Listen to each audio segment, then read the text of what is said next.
नमस्कार जय किसान साथियों, बड़े अफसोस के साथ कहना पड़ रहा है कि सवाईमाधोपुर से एक 83 साल का बुजुर्ग गंगानगर पहुंचता है। हालांकि इससे पहले किशनगढ़ और किशनगढ़ के आसपास से जब नकली खाद बीज बनाने वाली फैक्ट्रियों पर उन्होंने छापा मारा तो उसके बाद में पूरे प्रदेश के किसानों को आस बंधी कि हाँ, कोई है 80-85 साल का बुजुर्ग जो पहली बार आपके लिए आपका बनाया हुआ मंत्री पहली बार इन पूंजीपतियों के उन घरानों में सीधा कूद रहा है, सीधा जा रहा है और उन लोगों को बेनकाब कर रहा है। सरकार का हिस्सा होने के बावजूद मैं ये कहता हूं, आजाद भारत में पहली बार कोई मंत्री होगा जो अपनी ही सरकार के अंदर इस प्रकार से छापेमारी करता है और उन लोगों को बेनकाब करता है जो लोग धड़ल्ले से किसानों से संबंधित प्रोडक्ट्स, कृषि उत्पाद, उर्वरक, कीटनाशक उनका कालाबाजारी करते हैं, उनको फर्जी तरीके से तैयार करते हैं। और जो अन्नदाता, किसान, इन सब की बातें करने वाले, किसान कृषि प्रधान देश की बात करने वाले नेताओं के भाषण आज बोने साबित हो जाते हैं इस बुजुर्ग की इस मेहनत के सामने।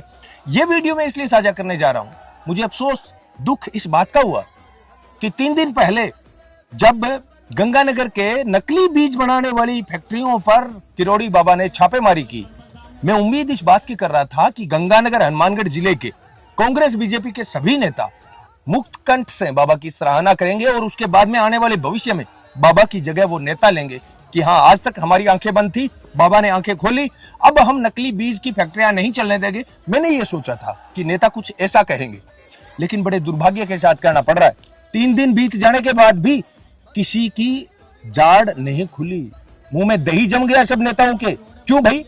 ये सारे के सारे किसान नेता कहां गए जो ये कहते थे कि हम किसानों के लिए अपना लहू देने के लिए तैयार है? आज एक 84 साल का मंत्री किरोड़ी बाबा पूरे राजस्थान के अंदर धड़ल्ले से छापेमारी करता है। क्या किशनगढ़ के अंदर नेता नहीं थे? क्या गंगानगर में नेता नहीं थे? क्या बीकानेर में नेता नहीं थे? और ये तब हो रहा है जब वो खुद सरकार का हिस्सा है और जो विपक्ष वाले हैं वो खामोश बैठे हैं। मैंने इससे ज्यादा बेबस, इससे ज्यादा लाचार, इससे ज्यादा कामचोर विपक्ष आज से पहले कभी नहीं देखा। यहां पर विपक्ष को किरोड़ी बाबा के साथ होना चाहिए था। मैंने देखा कि बलवान जी पूनिया ने नकली बीज और नकली खाद के खिलाफ किरोड़ी बाबा जब छापेमारी कर रहे थे तो दूसरे दिन उन्होंने एक सभा की। कॉमरेड साहब को मैं कहना चाहूंगा, आपके प्रयास अच्छे हैं, लेकिन रचनात्मक प्रयास वो होते हैं जब आप डायरेक्ट गलत काम करने वाले के दरवाजे पर जाकर धमक जाते हैं और वहां पर उसकी जड़ के अंदर वार करते हैं। ऐसा कभी आपने या आपकी पार्टी ने किया? कभी कांग्रेस ने किया? आज से पहले बीजेपी ने नहीं किया था। और इन प्रयासों को मैं बीजेपी के प्रयास भी नहीं मानूंगा, इन प्रयासों को मैं किरोड़ी बाबा के प्रयास मानूंगा। और अब मैं ये उम्मीद करता हूं कम से कम कि आने वाले सीजन के अंदर या इसके बाद में कृषि उत्पादों के रेट भले ही बढ़ जाए, लेकिन कोई नकली उत्पाद किसान के खेत तक नहीं पहुंचेगा। लेकिन ये तब हो पाएगा जब किरोड़ी बाबा ने ये जो मेहनत की है, इन चोरों को बेनकाब किया है, इसका असर तब होगा जब स्थानीय नेता उनकी इस मेहनत पर मुहर लगाएंगे। सजगता की, सतर्कता की। आने वाले दिनों के अंदर आप फिर से उन फैक्ट्रियों को चेक करिए कि कहीं ऐसा तो नहीं है कि बाबा की रेड के बाद में फिर से वही गोरख धंधा शुरू हो जाए। माफी चाहता हूं, ये शब्द जब मैं बोलता हूं बहुत सारे साथियों को आपत्ति होती है कि गोरख धंधा शब्द नहीं बोलना चाहिए। माफी चाहता हूं, ये गलत धंधा जो भी है, ये गलत धंधा फिर से पनप जाएगा, मुझे ये अंदेशा है।